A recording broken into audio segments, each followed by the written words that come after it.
为着要纪念白色恐怖这段历史，政治受难者拜会总统蔡英文。这5月19白色恐怖记忆日的倡议，唔但是要怀念这阵人，嘛是要让后一代知影威权统治的历史。蔡总统讲会请行政部门来研究。国民政府伫1949年5月19颁布戒严令以后的43年，台湾人民集会结成这基本权利拢冻结。公民团体甲政治受难者组成筹备委员会，倡议甲当年的519定做白色恐怖记忆日。总统蔡英文日夜接见筹备委员，认为记忆日的倡议唔但是缅怀，也是要让下一代会记得威权统治的历史。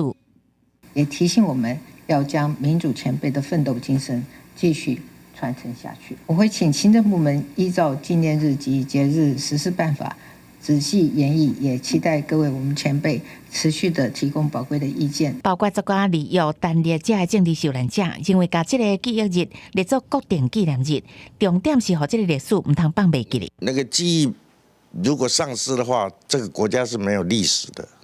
而这一段历史如果被空白的话，那这个国家哪有什么未来的希望？可以让更多人去认知、去了解，也好好记住它，而且呢，从中再去反思。公民团体讲设记忆日，除了个为政治受难者甲家属以外，嘛提醒执政者爱会记得历史的教训。